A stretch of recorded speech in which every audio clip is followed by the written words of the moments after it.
Où en est la culture du bio à La Réunion, puisqu'on en parle? Il y a une mode qui est grandissante, hein. De plus en plus de gens sont conscients qu'il y a un usage de pesticides qui est très nocif pour la santé.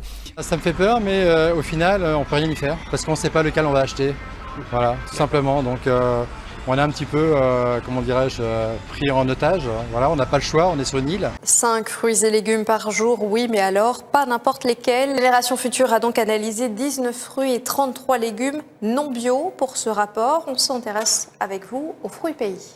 Et donc le bio est en vogue. Est-ce que cette mode, on la sent auprès des agriculteurs de La Réunion? Oui, tout à fait. Il y a une forte progression. J'aurais pas les chiffres. Les chiffres avec vous, Antoine Assler, bonsoir. Il y a des chiffres donc, qui montrent qu'à La Réunion, on consomme plus de pesticides qu'en métropole. Hein. On va voir les chiffres ensemble. Oui, mais moi je demande à voir la véracité de ces chiffres parce que trouver sur Internet, on trouve ce qu'on veut sur Internet, même ce qu'on veut pas. Les mangues et les papayes d'abord. Et selon cette enquête, 6 échantillons sur 10, vous voyez, à ces petites mangues, elles sont contaminées par des pesticides.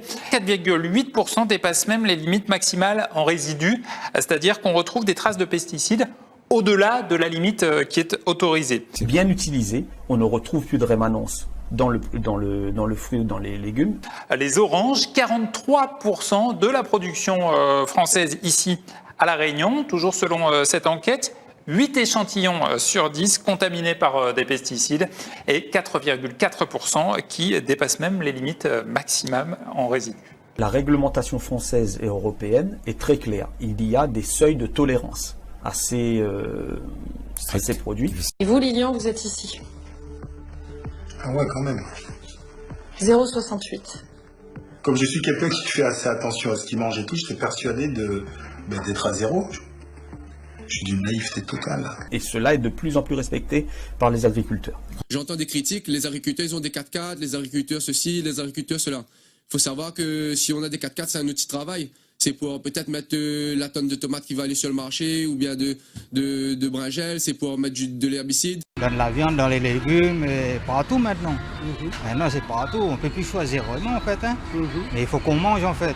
On vient voir si on a quelque chose dans le corps qui ne serait pas très bon pour nous. Si les pratiques aujourd'hui sont telles, hein, donc on ne renie pas l'utilisation de produits chimiques dans l'agriculture. Voilà, Julie Gaillet, vous êtes ici. Oh la vache. Et vous avez 1,26. Ah, c'est énorme. Ouais. Mais on a été formé pour, on repasse une qualification tous les 5 ans pour justement l'autorisation d'acheter et d'utiliser les pesticides. Et précisément des traces de glyphosate. Pour ça, Philippe Jean-Jean, comme la soixantaine de personnes préinscrites, vont se plier à un protocole rigoureux sous contrôle d'huissier. 3,1 nanogrammes par millilitre, un chiffre qu'il ne comprend pas. J'essaie de manger bio, je suis végétarien, j'estime faire attention et je trouve que c'est problématique en fait quand on a l'impression de faire attention de se retrouver contaminé derrière, c'est qu'il y a quelque chose qui n'est pas normal. En attendant de connaître les résultats et le taux de glyphosate d'ici un mois sans trop de suspense. Toutes les analyses réalisées à ce jour sont positives, quel que soit le mode de vie et l'alimentation des participants. Que l'on habite en ville ou en campagne, que l'on mange bio ou pas bio, que l'on soit vegan ou non, nous avons tous aujourd'hui en nous une molécule de synthèse qui s'appelle le glyphosate, un herbicide qui est considéré comme cancérogène probable par une agence qui dépend de l'OMS.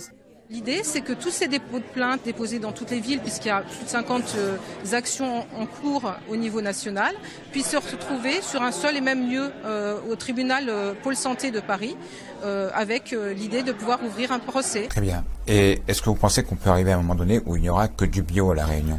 Est-ce que c'est quelque chose de nécessaire Que du bio, ça m'étonnerait. Hein, donc j'y crois pas forcément dans un premier temps. Peut-être que l'avenir, dans des futures générations, peut-être. En tout cas, ce qui est sûr, c'est que tout ce qui est aliment industriel, c'est non, c'est non. Toute l'alimentation, les certifiés bio, ça. Zéro aliment industriel. N'a pas d'aliment industriel. N'a point de prophylaxie, veut dire donne aux antibiotiques, médicaments, on n'a point de tout ça. Là en ce moment, je mange que ça, un peu de maïs en grains et songe et conflore. Et des bananes, surtout ça, j'aime ça. Bananes. Donc là, il faut vraiment se poser les bonnes questions. C'est inquiétant parce qu'il y a plein de gens en fait, qui contractent des maladies chroniques, des cancers, etc. Et aujourd'hui, avoir le taux le plus haut, ça peut laisser présager que je peux être à risque par rapport à ces maladies-là. Le glyphosate vient d'être classé par l'OMS comme étant une substance potentiellement cancérigène pour l'homme, c'est un premier danger. Et le deuxième, c'est qu'il est susceptible de perturber le fonctionnement du système hormonal. Ça aura donc des conséquences surtout chez la femme enceinte ou lors de la petite enfance. Comment vous deux est arrivé à dire que vous ça mettre sur une exploitation et ça mettre à l'agriculture bio et à l'élevage bio? En gros, c'est que voilà, nous on a 2 enfants, dont la dernière est autiste.